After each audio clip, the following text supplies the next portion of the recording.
राम मंदिर के अनावरण से पहले प्रधानमंत्री ने देश को संबोधित किया और उन्होंने 9 आग्रह किए। उसमें से पांचवा जो आग्रह था वो आज के हमारे डिस्कशन का एक विषय है। उन्होंने देशवासियों से कहा कि वो देश के अंदर ही भ्रमण करें, देश में पर्यटन का बढ़ावा दें।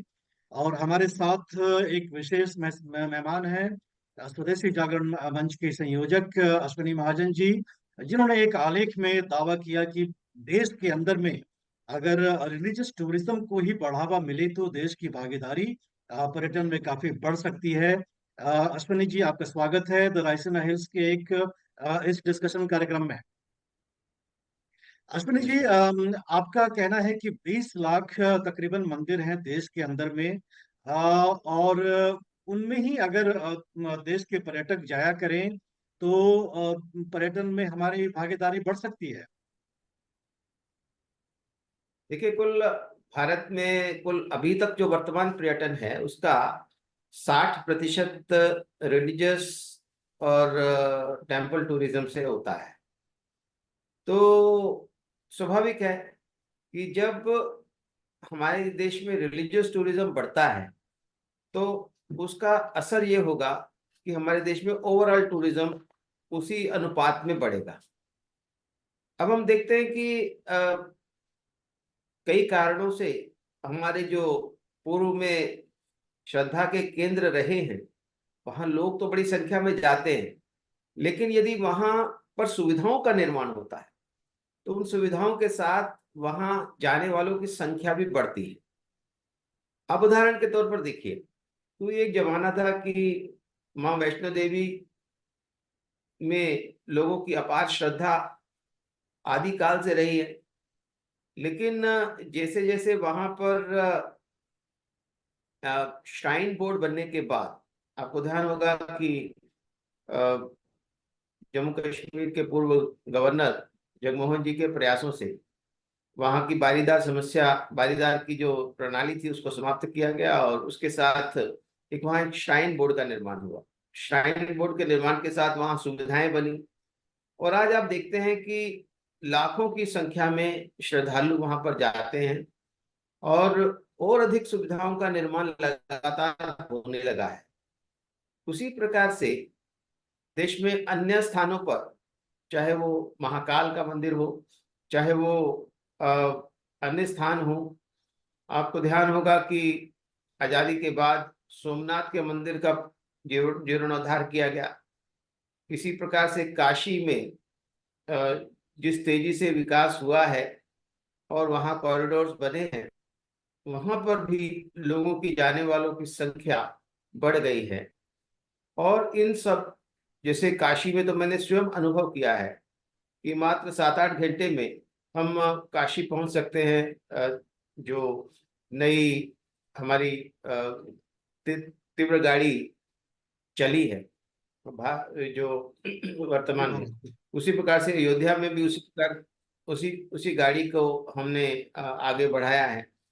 तो ऐसे में वहाँ मंदिरों के स्थान पर साथ साथ में हम होटल निर्माण, वहाँ की सड़क, वहाँ पहुँचने के लिए सुविधाएं ऐसी सब बढ़ती हैं तो वहाँ लोगों का आवागमन गमन भी बढ़ता है। अब आप ये देखिए कि देश में टूरिज्म की बहुत आवश्यकता है और बढ़ाया जा सकता है, उसको बहुत संभावनाएं भी बहुत है।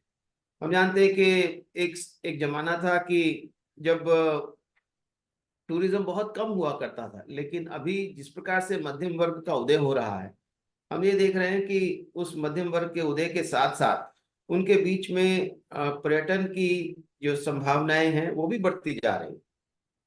स्थान स्थान पर आप देखते ही हैं।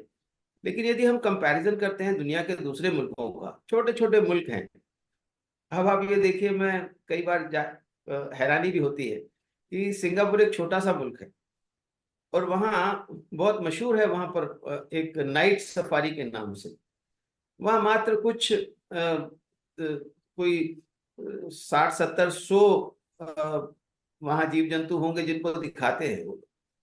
और एक बार में एक छोटा सा 4 मिनट का भ्रमण और उस पर वो $32 वसूलते हैं। अगर भारत में देखें तो हमारे पास तो हमारी जो जैव विविधता है और जिस प्रकार से हमने हमारे पास बड़े बड़े चिड़ियाघर हैं, उन चिड़ियाघरों को हम ठीक प्रकार से रख रखाव करने लगे, जिस प्रकार से हमने मंदिरों के रख रखाव के विचार किया है, उसी प्रकार से ये सरकार का भी प्रयास है। और बाकी यदि हम इस बारे में जागरूक होते हैं तो उन चिड़ियाघरों को ही अब ठीक प्रकार से हम व्यवस्थित कर लेंगे, तो हम कितनी बड़ी पर्यटन को वहाँ अंजाम दे सकते हैं। केवल निश्चित यही रूप नहीं से, है, हमारे निश्चित रूप से। ऐतिहासिक धरोहर जी, हैं। अश्विनी जी, तो जेफरीज ऐतिहासिक जो धरोहर एक, है हमारी कई। जी, जेफरीज एक जो कि एक इन्वेस्टमेंट कंसल्टेंट है, उसका एक रिपोर्ट आया कि अयोध्या में राम मंदिर के अनावरण के बाद और जिस तरह की बुनियादी व्यवस्थाएं वहां पर हो रही हैं, उसके बाद देश में 50 मिलियन, तकरीबन 5 करोड़ टूरिस्ट आ सकते हैं देश के अंदर में। और हमारा जोर विदेशी सैलानियों के ऊपर है, क्योंकि हमने देखा 2023 में तकरीबन 75 लाख विदेशी टूरिस्ट ही मात्र आए। ऐसे में चूंकि अयोध्या हमारा अभी समकालीन एक टॉपिक है, और उससे ऐसा मालूम चलता है कि देश में टूरिस्ट की रुचि धार्मिक स्थलों को के साथ साथ देश के अंदर भी बढ़ रही है। ऐसे में अयोध्या का जो प्रकरण है वो कितना कामयाब होगा? देखिए, हमारे अ, हिंदू जनसंख्या अगर आप देखें तो अ, प्राचीन काल से ही बहुत बड़ी हिंदू जनसंख्या अन्य अन्य देशों में रहती है। कई स्थानों पर तो हम ही लोगों ने जाकर के वहाँ संस्कृति का विकास किया। और ऐसे में वो सभी हिंदू, और इतना बड़ा हमारा डायस्पोरा है पूरे दुनिया में फैला हुआ, करीब करीब 2 करोड़ भारतीय दुनिया में अलग अलग जगह निवास करते हैं, जो भारत से गए हैं अभी। तो ऐसे में उन सभी का एक आकर्षण बनता है। और हम जानते हैं कि जब हमारा देश अ, बहुत पिछड़ी हुई अवस्था में था, तो भारतीयों को भारतीय कहलाने में ही शर्म आती थी वहां पर। यानी कुल मिलाकर के सब कोई किसी को एशियन कहा करता था, अपने आप को एशियन कह देते थे, कभी कुछ कह देते थे, लेकिन भारतीय नहीं कहते थे। लेकिन पिछले कुछ समय से मैंने स्वयं अनुभव किया है। मैं विदेशों में मेरा अन्य अन्य कारणों से जाना होता है, तो स्वयं अनुभव किया है कि किस प्रकार से भारतीयों के बीच में एक स्वाभिमान का भाव वहां जागृत हुआ है। और वहां के और ये केवल अचानक नहीं हुआ है, धीरे धीरे करके। जैसे जैसे हमारा देश कभी चांद पर पहुंच रहा है, तो कभी हमारे देश के जो हमारी जो नीतियां हैं उसके कारण हम लोग वहां पर अपनी पहचान बना पा रहे हैं। अ, कहीं अमेरिका के राष्ट्रपति को भी ऐसा लगता है कि भारत के प्रधानमंत्री वहां आ जाएं तो उसको वोट बढ़ जाएंगे। तो चाहे, यानी कुल मिलाकर के एक एक ऐसा माहौल पूरी दुनिया में बना है, उसका उसका भी एक असर है। और वो भारतीय लोग भारत में आना चाहते हैं। तो भारत में आने के लिए यदि उनके लिए ज्यादा सुविधाएं होंगी, बेहतर व्यवस्थाएं होंगी, अगर अगर अयोध्या है, काशी है, वहां पर उनके उनके जरूरत के मुताबिक होटलों का निर्माण होगा, वहां पहुंचने के लिए व्यवस्था वैसी ही निर्माण होगी, तो स्वाभाविक है उन लोगों का आगमन आसान हो जाएगा। और ऐसे में दुनिया भर में फैले भारत के भारतवासी, भारतवंशी, वो भारत में आना चाहते हैं। और कई लोग तो यहाँ पर आकर के लंबा समय व्यतीत करना चाहते हैं, लेकिन यहाँ पर सुविधाएं कम होने के कारण ऐसा नहीं हो पाता था।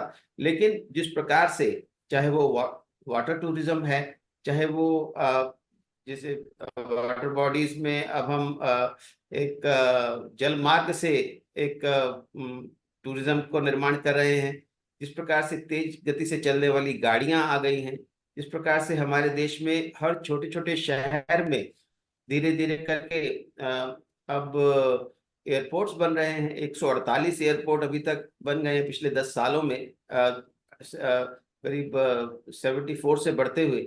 तो ऐसे में एक तरफ हम टूरिस्ट क्षेत्रों का विकास करें, उनमें से खास तौर पर हम रिलीजियस टूरिज्म वाले जो क्षेत्र हैं उन पर भी ध्यान दें। और उसके साथ ही साथ जो हमारे पुरानी परंपरा की धरोहर रखे हुए हमारे विशाल मंदिर हैं जिनको जिनको दुनिया के लोग देखना चाहते हैं, और हमें उसको मार्केट भी करना चाहिए कि हमारा ये फला मंदिर है, उसकी उसकी इस प्रकार की आर्किटेक्चर है, यानी वो कहीं उसकी छांव नहीं पड़ती है, एक ऐसा भी मंदिर है। तो ऐसे कुल मिलाकर के जो मंदिरों का जो निर्माण है, उसकी जो आर्किटेक्चर है, उनको भी हमें मार्केट करने की जरूरत है, लोगों को बताने की जरूरत है। मार्केट शब्द तो शायद सही नहीं होगा, लेकिन लोगों को ये जो पहचान बताने की जरूरत है कि हमारे देश में कितना जो संस्कृति है, हमारा जो विकास है, वो किस लेवल का था।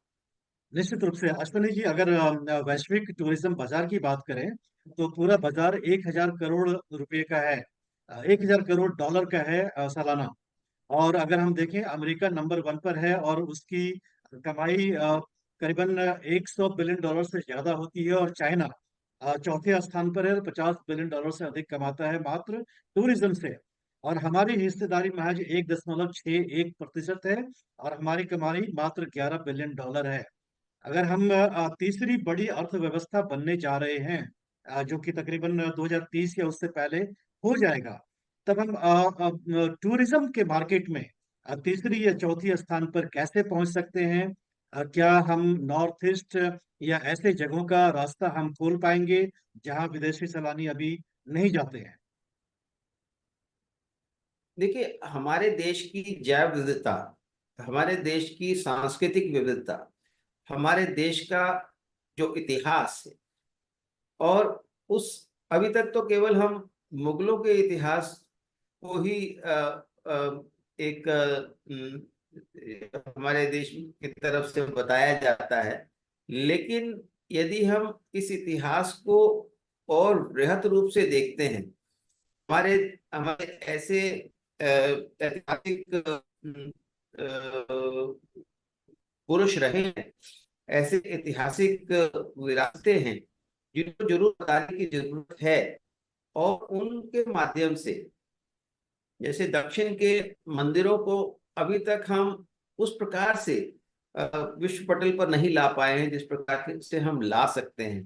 तो ऐसे तमाम जो प्रयास हैं, यदि हम करते हैं, तो निश्चित रूप से हम अपने आज एक एक जमाना था कि 1950 में हमारा जो विश्व के व्यापार में 2% के करीब हिस्सा हुआ करता, लेकिन लेकिन हमने हमने सब अंतर्मुखी नीतियां अपना ली, तो हमारा हिस्सा 0.5% रह गया 1980-90 तक। और उसके बाद हमने लोगों ने प्रयास किया कि हाँ, हमें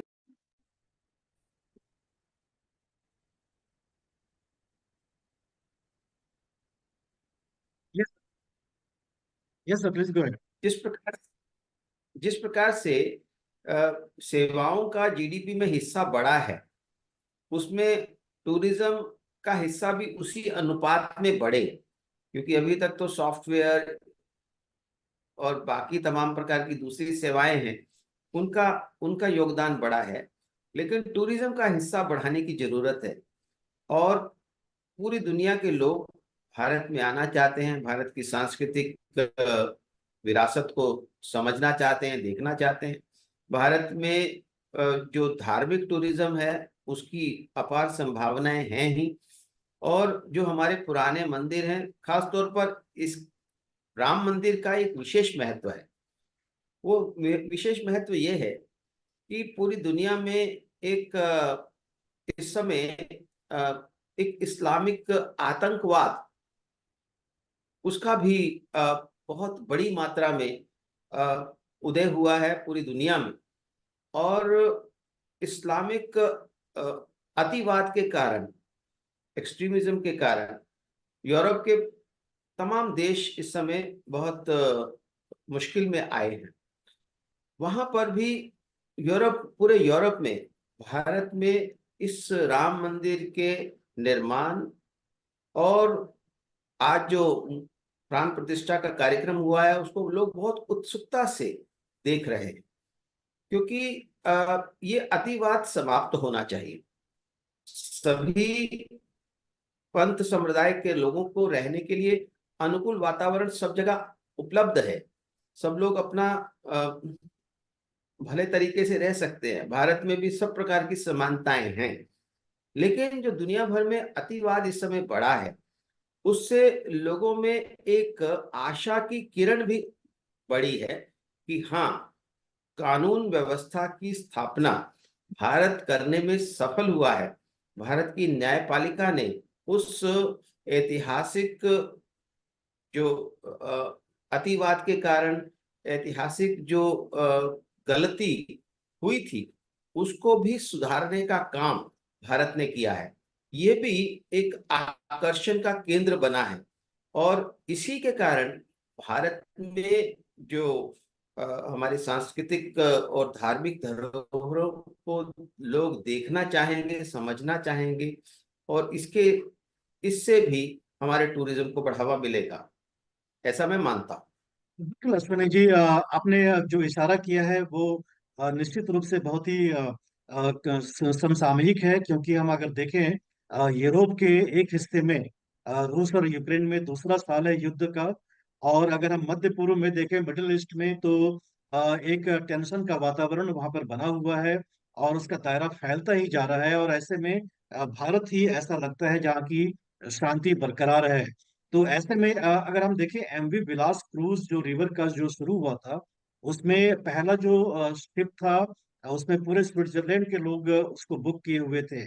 तो यूरोप के लोग भारत में आए। इसके लिए और क्या ऐसी व्यवस्था करनी चाहिए, जैसे रिवर क्रूज को हमने किया, और हम क्या करें कि यूरोप के लोग हमारे देश के अंदर आए। देखिए, अभी जिस प्रकार से हमारे देश में मैंने पहले भी निवेदन किया कि जो हमने जल यातायात की शुरुआत की है, और आगे चल करके कहीं नदियों को जोड़ने की भी हमारी सोच है, ऐसे सब के माध्यम से हम रिवर क्रूज और इस प्रकार के अ, अ, ऐसे साधन निर्माण कर रहे हैं, कर और भी कर सकते हैं। अभी हमने पिछले काफी समय से हम समुद्र के स्तर पर भी, और जो अंतर्राज्यीय जल यातायात के मार्फत भी हमने काफी आगे बढ़े हैं, और उसमें बहुत संभावनाएं हैं। और हम देख रहे हैं कि देश में आगे चल करके इंफ्रास्ट्रक्चर के निर्माण में काफी जोर दिया जा रहा है। और खास तौर पर इस सरकार के आने के बाद मैं एक विशेष इसका उल्लेख करना चाहूंगा कि गति शक्ति जो योजना है, वो अपने आप में अपार संभावनाओं वाली योजना है। क्योंकि अभी तक तो हम केवल ये सोचते हैं कि रेल से यातायात यातायात हमने करना है, रेल से यात्रा करनी है, तो इस स्थान से इस स्थान का टिकट लिया। लेकिन अगर हम देखें तो रेल है, जल है, वायु है, सड़क है, ये सब हमारे माध्यम है यातायात के। तो अगर हम इसको इंटीग्रेट कर दें, और अगर किसी को एक स्थान से किसी दूसरे छोर तक जाना है, और उसमें हमने 3 या 4 प्रकार के मोड्स इस्तेमाल करने हैं, तो उन सबको यदि हम इंटीग्रेटेड करके हम चलेंगे, तो एक बहुत बेहतर प्रकार की व्यवस्था हमारे हमारे टूरिज्म के लिए बन जाएगी। यानी किसी को जाना हो तो कोई सोचने की आवश्यकता नहीं है कि मैं वहां से वहां तक कैसे पहुंचूंगा। तो उसकी सारी एक जैसी योजना यदि बने, तो वो उसमें ये जो गति शक्ति योजना है, उसके तहत इसको हम टेक्नोलॉजी का उपयोग करते हुए बुद्धिमत्ता का के साथ अपने टूरिज्म को आगे बढ़ाने का काम इसके माध्यम से भी कर सकते हैं। इसके अलावा भी सरकार की अन्य अन्य प्रकार की योजनाएं अभी बनी भी हैं, और मुझे लगता है कि और बहुत बड़ी मात्रा में इस प्रकार की योजनाएं बनाने की जरूरत है। टूरिज्म को हमें उसके हाल पर नहीं छोड़ सकते हैं।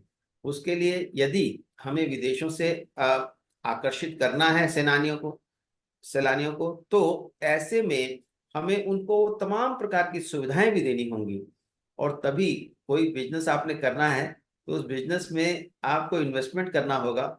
और वो निवेश मुझे लगता है कि भारत सरकार बड़ी मात्रा में इंफ्रास्ट्रक्चर के माध्यम से, विभिन्न प्रकार के स्थानों के विकास के माध्यम से, मंदिरों के विकास के माध्यम से, ये सब सरकार ऐसा कर रही है, ऐसा सुनील दिखाई जी हम देता है।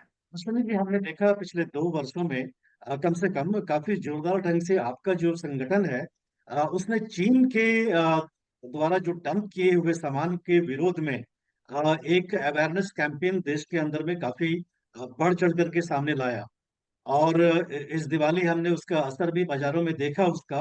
और इसका ये मैं इसलिए कह रहा हूँ क्योंकि चीन की हिस्सेदारी वर्ल्ड टूरिज्म में बहुत ज्यादा है, चौथे स्थान पर है। और आज के तारीख में वैश्विक मंच पर चाइना प्लस करके एक नैरेटिव चल रहा है जिसमें कि भारत एक विकल्प के रूप में सामने आ रहा है। तो ऐसा में क्या जो चीन की जो सभ्यता है, कम्युनिस्ट रूल है, तानाशाही है, उसके तुलना में भारत का जो डेमोक्रेसी है, इंक्लूसिव कल्चर है, वो हम विश्व के सामने ला सकते हैं ताकि टूरिस्ट ज्यादा हमारे यहाँ आए। देखिए मनीष जी, दुनिया में एक गलत प्रकार का नैरेटिव दुनिया भर की जो मीडिया हाउसेस हैं वो भी चलाने का प्रयास करते हैं। भारत को एक ऐसी उसकी छवि प्रस्तुत की जाती है कि जैसे भारत बहुत गरीब है, यहाँ बहुत भुखमरी है, यहाँ रोज रेप होते हैं, यहाँ यहाँ लॉ एंड ऑर्डर की स्थिति अच्छी नहीं है। जबकि वास्तविकता ये है कि हमारे यहाँ जो किसी भी प्रकार की क्राइम को यदि देखा जाए तो उसका अनुपात के रूप में भारत सबसे नीचे आता है। यानी कहीं हमारे यहाँ अगर अपराध की बात की जाए, चाहे वो मर्डर्स हों, चाहे वो रेप्स हों, चाहे वो तमाम प्रकार के दूसरे अपराध हैं, इसी इसी तरह से भारत की गरीबी को गलत तरीके से यहाँ प्रस्तुत किया जाता है, एज इफ कि भारत में ही सब लोग गरीब रहते हैं, भारत में ही भुखमरी है, भारत में ही गरीबी है, भारत में ही महिलाओं में पोषण की कमी है, बच्चों में पोषण की कमी है। वास्तविकता उससे कहीं दूर है, अलग है। उस नैरेटिव को भी ठीक करने की जरूरत है। मुझे लगता है कि हम सब लोगों के प्रयास से उस नैरेटिव को दूर किया जा सकता है। सरकार को भी इसमें आगे आना होगा कि भारत की एक जो उज्जवल छवि है उसको सामने रखा जाए। भारत में जो विकास हो रहे हैं, भारत में जो स्पेस में हमने तरक्की की है, भारत में जो ड्रोन्स हम बना रहे हैं, भारत में जो रोबोटिक्स में, जो एआई में, भारत के अन्य अन्य प्रकार के जो उपलब्धियां हैं, जैसे मात्र 5G, हुआवे की 5G को ही माना जाता था कि वही एकमात्र विकल्प है। हमने 5G बना करके दुनिया को चकित किया है। हमने एक बार में 104 अंतरिक्ष यानों को अंतरिक्ष की कक्षा में स्थापित करके दुनिया को चकित किया है। हमने मात्र 165 करोड़ रुपए में 615 करोड़ रुपए में हमने जो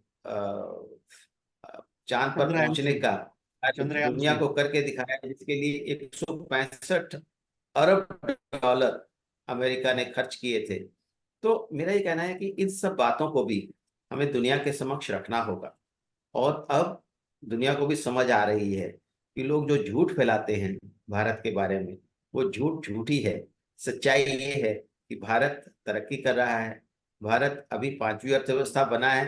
थोड़े ही आपने 2030 बताया, मेरी कैलकुलेशन के हिसाब से 2028 तक भारत जो है दुनिया की तीसरी सबसे बड़ी अर्थव्यवस्था बनने वाला है। और अभी भी हम पीपीपी की दृष्टि से 13 ट्रिलियन डॉलर की इकॉनमी है वर्ल्ड बैंक के हिसाब से। तो 13 ट्रिलियन डॉलर का मतलब है कि हम तीसरी सबसे बड़ी अर्थव्यवस्था पहले से ही हैं।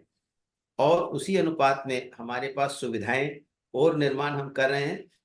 क्या है कि हमने कभी ध्यान नहीं दिया भारत में कि टूरिज्म को आगे बढ़ाना है, लोगों को आकर्षित करना है, क्योंकि पहले की सरकारें कुछ उस तरह से सोचती नहीं थी। लेकिन वर्तमान सरकार भारत को एक एक ऐसी छवि भारत की दुनिया के सामने प्रस्तुत करना चाहती है, और काफी हद तक हम सफल भी हुए हैं। अगर रूस और यूक्रेन में एक टेंशन चल रही है, विवाद चल रहा है, तो दुनिया भर में सब लोग यही कहते दिखाई देते हैं कि भारत ही इसमें मध्यस्थता कर सकता है, कोई और नहीं। उसी प्रकार से जहाँ माना जाता था कि केवल जो भारत के मंदिरों का प्रवेश नहीं हो सकता, हमने मिडिल ईस्ट में भी भव्य मंदिर निर्माण करके वहाँ वहां पर अपनी धाक जमाई है। तो इस प्रकार से सब चीज संभव है।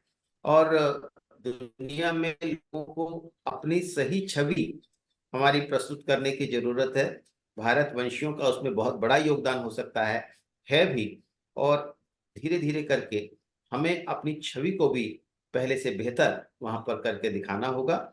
और उसी से यूरोप हो या बाकी मुल्कों के जो सैलानी हैं भारत में आएंगे, ऐसा मुझे पूरा विश्वास निश्चित रूप से इमेज इम्प्रूव करने की आवश्यकता है। और हमें मालूम ऐसा कॉन्फिडेंस लगता है कि आने वाले समय में भारत की टूरिज्म में दशा बदलेगी। अश्विनी जी, आपका द रायसीना हिल्स से बात करने के लिए बहुत बहुत धन्यवाद। फिर एक नए विषय के साथ आपके साथ जुड़ेंगे। धन्यवाद।